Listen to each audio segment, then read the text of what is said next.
Good morning everyone, welcome back to my online science class. आगे बढ़ने से पहले सबसे पहले हमने चैप्टर 1 का रिवीजन कर लेते हैं। क्रॉप प्रोडक्शन एंड मैनेजमेंट, ये आपका फर्स्ट चैप्टर है।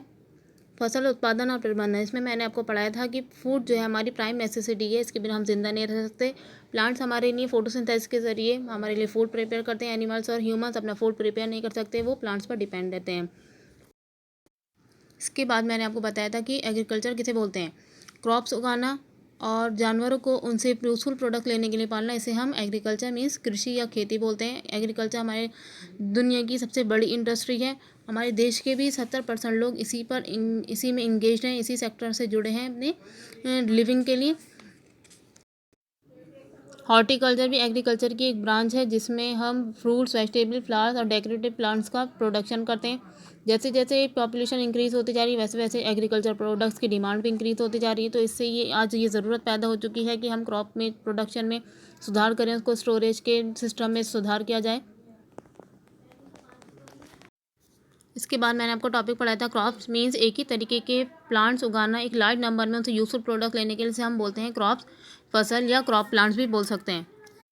इसके बाद मैंने आपको पढ़ाए थे क्रॉप सीज़न, यानी फसलों के सीज़न। टू मेन सीज़न है, खरीफ क्रॉप्स और रबी क्रॉप। खरीफ क्रॉप में जो होता है, जो हमारी फसल है वो जून के मंथ में बोई जाती है, अक्टूबर के आसपास काट ली जाती है। इसकी जो एग्जाम्पल्स हैं वो है पैडी, अरहर, मेज़ एक्सेट्रा। इसके बाद था आपका रबी क्रॉप्स, जिसमें आपकी फसल बोई जाती है अक्टूबर के मंथ में और उसे काट लिया जाता है अप्रैल में। इसके जो एग्जाम्पल्स हैं वो है वीट, ग्राम, पीस एक्सेट्रा। एक और टाइप था आपका क्रॉप का जायद क्रॉप, जिसमें क्रॉप्स बोई जाती है मार्च और जून के बीच में। इसके एग्जाम्पल्स हैं आपके watermelon, musk melon, cucumber etcetera. Next topic जो मैंने आपका स्टार्ट करा था वो था बेसिक एग्रीकल्चरल प्रैक्टिसेस। वो एक्टिविटीज़ जो फसल को बोने से लेकर उसके काटने तक में जो भी सारी एक्टिविटीज़ की जाती हैं, वो सारी एग्रीकल्चरल प्रैक्टिसेस कहलाती हैं। कुछ बेसिक एग्रीकल्चरल प्रैक्टिसेस हैं जो सभी क्रॉप्स में कॉमन होती हैं, जो सभी क्रॉप्स के लिए हमें करनी पड़ती हैं। फर्स्ट है इसमें preparation of soil, ploughing and levelling, sowing, applying manures and fertiliser, irrigation, weeding, protection of crops from pest and microorganism, harvesting, threshing and winnowing, storage. Let us now learn about the activities or tasks involved in crop production in detail। अब crop production में जो activities या task हैं जुड़े, इनको हम detail में पढ़ते हैं। फर्स्ट है आपका प्रिपरेशन ऑफ सॉइल, यानी कि मिट्टी तैयार करना। Before sowing the seeds it is important to prepare the soil. बीज बोने से पहले ये ज़रूरी है कि हम मिट्टी को तैयार कर लें, ऐसे ही उसमें बीज नहीं बोए जाते हैं। Preparation of soil is done by turning और लूजनिंग द सॉइल। जो प्रिपरेशन मिट्टी तैयार की जाती है वो सॉइल को पलट कर उसको ढीला वीला कर तैयार की जाती है सॉइल। इस तरीके से हम सॉइल को टर्न और लूज़ करके हम उसको सॉइल को तैयार कर लेते हैं। Next topic is ploughing. The process of turning and loosening the soil is called ploughing और टिलिंग। वो प्रोसेस जिसमें सॉइल को टर्न किया जाता है, लूज़ किया जाता है, उसे इस प्रोसेस को बोलते हैं प्लोइंग, यानी कि जोतना। Ploughing helps the soil in a number of following ways. Ploughing से यानी कि जोतने से मिट्टी में इस तरीके से हमें हेल्प मिलती है। It permits easy and deeper penetration of the roots. ये रूट्स को बहुत गहराई में जाने में हेल्प करती हैं। It helps in bringing nutrient rich soil to the top of for plant use. ये जो न्यूट्रिएंट रिच सॉइल होती है नीचे, उसको प्लांट के ऊपर आने में हेल्प करती है, ऊपर तक लाने में हेल्प करती है। It helps in uprooting the weeds. इसको ये हमें हेल्प करती है वीड्स को हटाने में, वीड्स को रिमूव करने में। वीड्स होते हैं कुछ हमारी क्रॉप्स के साथ कुछ अनवांटेड प्लांट जो हम नहीं चाहते हैं, कुछ प्लांट ऐसे भी उगाते हैं, तो उनको हटाने में ये जोतने से वो प्लांट भी हट जाते हैं।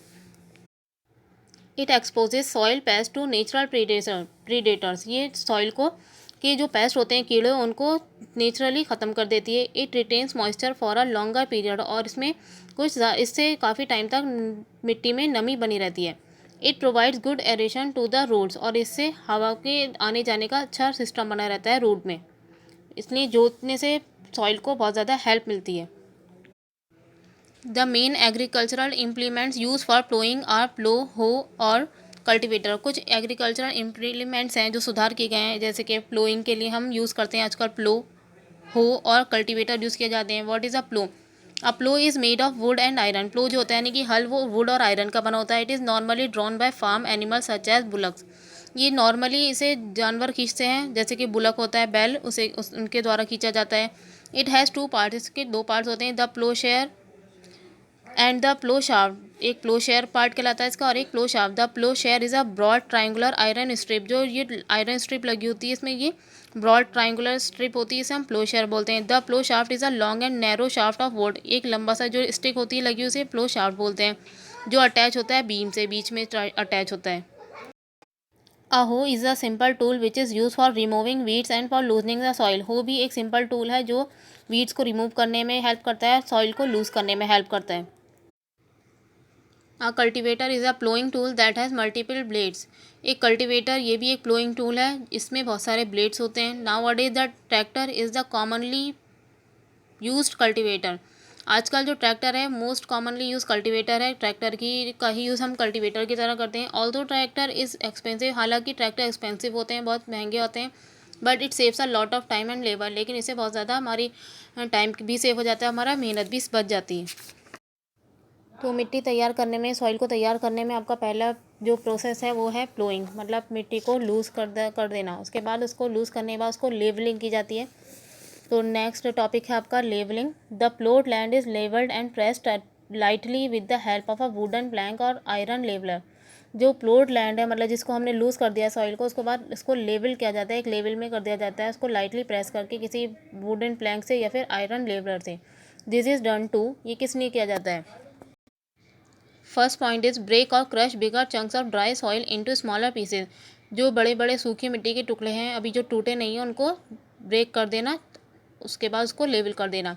Protect upper layer of the soil from erosion by wind और वाटर, जो अपर लेयर है सॉइल की, जो हवा मिट्टी से उड़ जाती है, उससे इसको बचाना, इसका इरोजन होने से बचाना मिट्टी का।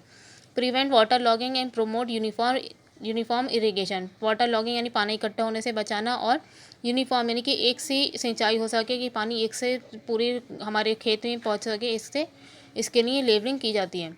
Okay, that's all for today. Now will cover our next topics in the next video. Thank you. Now homework time. अब आप वीडियो को पॉज करके ये क्वेश्चन नोट कर लीजिए और इसका आंसर सॉल्व कीजिए। Okay, thank you and good bye.